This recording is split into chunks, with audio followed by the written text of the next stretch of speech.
A particular mineral displayed within our world-class museum is one of the most heart-stopping examples of rhodochrosite in the world.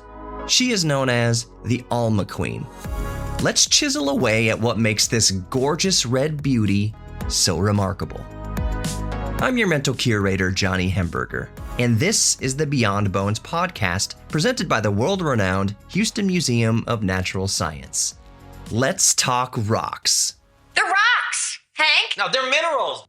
Oh, sorry, Hank, you're right. Minerals. Rhodochrosite really needs no introduction. It is one of the most gorgeous and impressive minerals the Earth has in its repertoire. It is most commonly known for its brilliant, translucent, deep red coloring, but can also be found anywhere from pink to yellow to even pale brown. That's fascinating. But why is that? Technically, rhodochrosite is a manganese carbonate, MnCO3, mineral.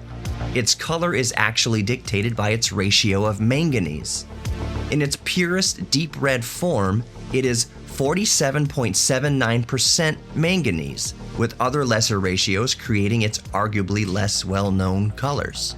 While we're talking the science of rhodochrosite, I'll toss a few more numbers at you so you can impress your friends.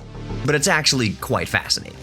The scale we use to measure a mineral's hardness is called the Mohs hardness scale, MOHS. On the Mohs hardness scale, rhodochrosite is typically between 3.5 and 4.5. For reference, diamonds are the hardest naturally occurring mineral with a Mohs hardness of 10. A diamond can only be scratched by another diamond, so a diamond would make mincemeat of poor rhodochrosite. But a rhodochrosite would scratch a mineral with a lower hardness. Also, rhodochrosite has a specific gravity between 3.45 and 3.6, with a typical density of 3.69. If you're a layman like me, I know what you're thinking, so here's a side note. Gravity and density are not mutually related. Gravity is the measure of attraction between any two masses, where density refers to the mass per unit of volume. Still with me? I promise we'll move on to the fascinating history of our Alma Queen after this next blurb. Many minerals crystallize in specific patterns, and the pattern for rhodochrosite is trigonal.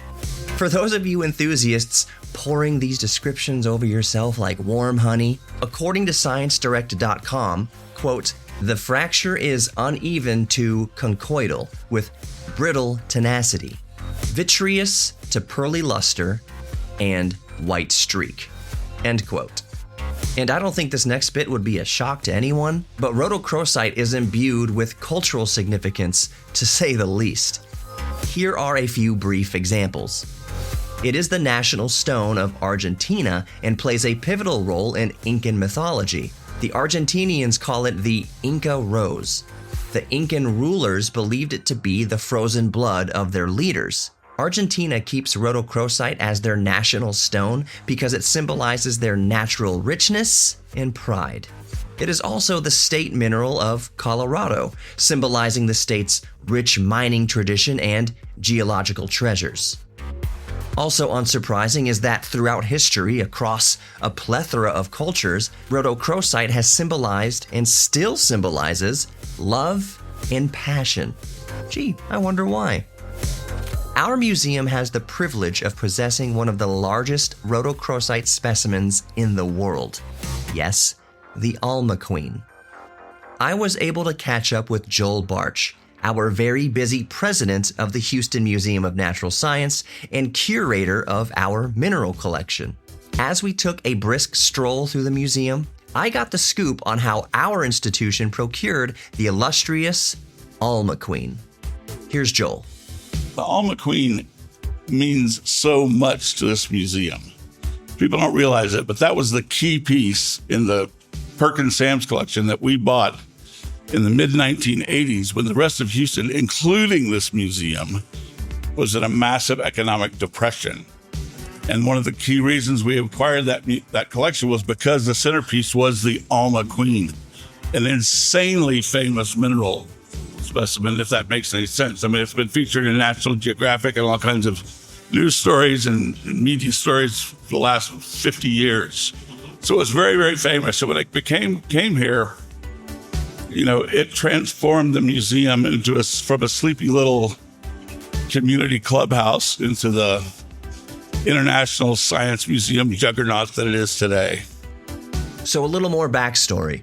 The Alma Queen was originally found in the Sweet Home Mine near Alma, Colorado in 1965 by John Soules and Warren Good. And as Joel mentioned, it eventually made its way to our collection in the 1980s. The Alma Queen rests in a naturally artistic composition, embedded in a matrix of quartz and tetrahedrite. Given its natural pose, it has also been referred to as the Mona Lisa of the mineral world. Many regard the Alma Queen to be the finest example of rhodochrosite ever known, and among collectors and connoisseurs, the finest mineral specimen of any kind ever found.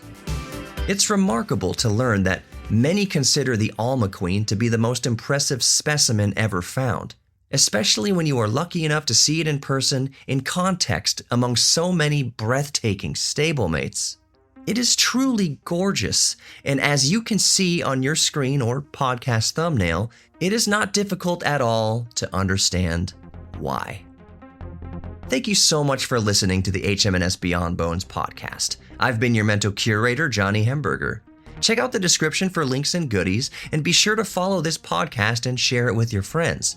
You can also follow us on YouTube and across all of our social media channels. Just search for the Houston Museum of Natural Science.